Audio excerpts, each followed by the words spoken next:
Thank you very much, Mr. Speaker, sir. I shan't be long, but within recent weeks there has been considerable discussion with respect to LIAT, the regional airline, for us, and I promised that at an appropriate time I would speak to this honourable chamber and to the country with respect to it.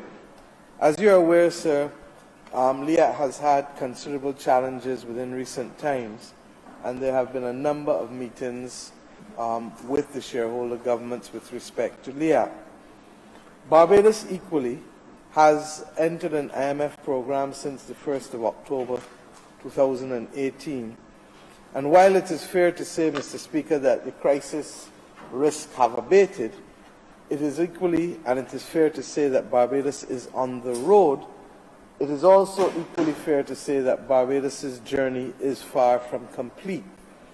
It is against that background, Mr. Speaker, sir, that we have entered these discussions, recognizing that wherever we could in the past, Barbados has made its contribution to LIAT and indeed to securing regional affordable air transport.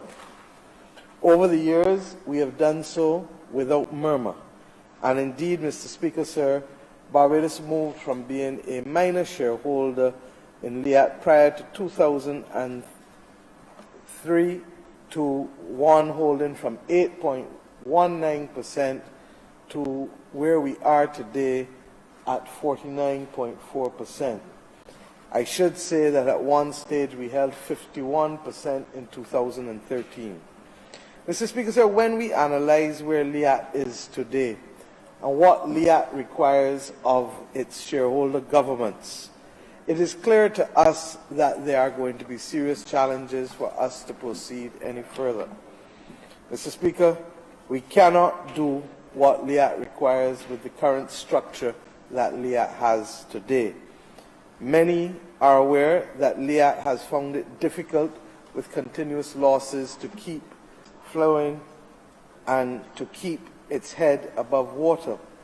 Indeed, many of the studies that have been done, many predating our existence as a government, make it absolutely clear that the current model which LIAT has within the 1974 Limited is not an attractive model, and that what is needed is significant restructuring, indeed a new model of governance, a new financial model, and a new operational model in order for it to be able to extract greater benefit and to provide the services which it does.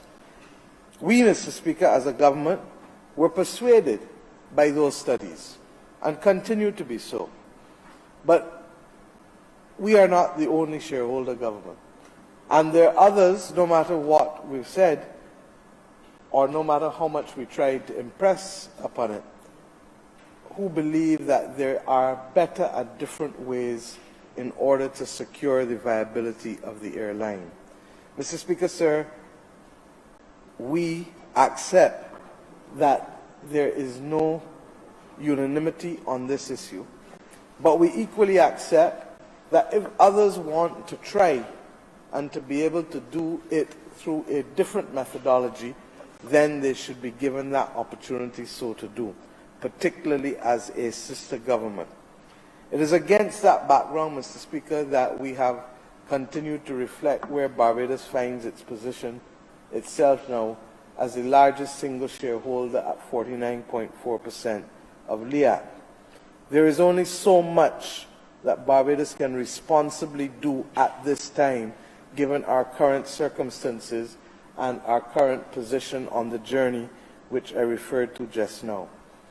Therefore, sir, notwithstanding our absolute commitment to regional air travel, and notwithstanding the fact, sir, and given in fact, the fact that the studies have recommended a different model and restructuring for LIAT, and given the inability of the government of Barbados to do for LIAT in the next 5 to 10 years what the government of Barbados did for LIAT in the last 5 to 10 years, when we moved significantly to assume major shareholder responsibilities, we have taken the determination and decision as a cabinet that it is time for us to step back, while at the same time allowing other governments to continue with their proposal to want to restructure LIAT in the way in which they have determined. I want to make it clear, Mr. Speaker, absolutely clear, that the government of Barbados is not turning its back on LIAT. Indeed, we continue to be committed to LIAT and will, one, maintain a minimum shareholding in LIAT should we reach an agreement with our sister government for them to take over our shareholding with respect to the negotiations. Two, that we will continue to provide a minimum revenue guarantee, or I shouldn't say continue, we will provide a minimum revenue guarantee on any route that is uncommercial, unprofitable, recognizing, however, that the majority of routes that Barbados is involved in is in fact profitable within LIAT.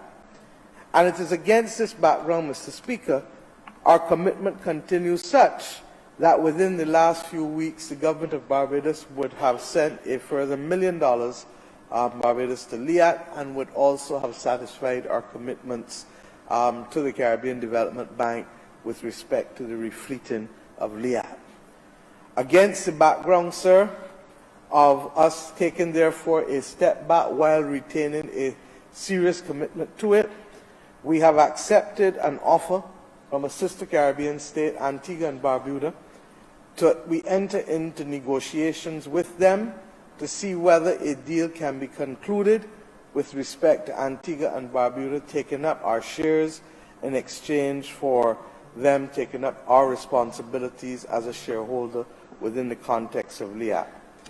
This will require negotiations on the part of both countries, and therefore we will be writing Prime Minister Brown to indicate that just as he has established a negotiating team, the government of Barbados will establish a negotiating team that will meet with his negotiating team to settle the terms, if we can, with respect to the conclusion of the transfer of the shareholding.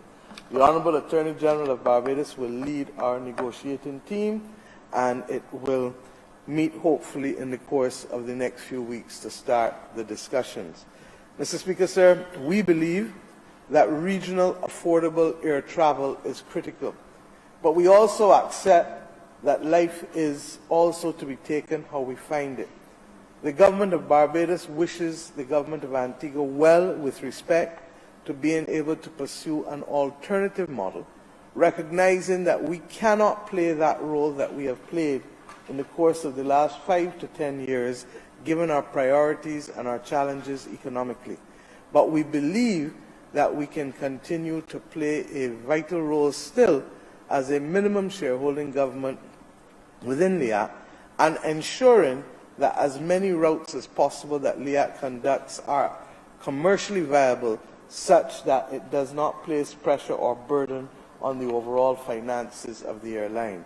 Mr. Speaker, sir, I therefore thank this Honourable Chamber for affording me the opportunity of sharing the position that has been reached by the Cabinet of Barbados with respect to LIAT, and we look forward to successful discussions between our two countries such that we can report properly back to the public and to this Parliament the outcome of those discussions over the course of the next few weeks. I'm obliged to you, sir.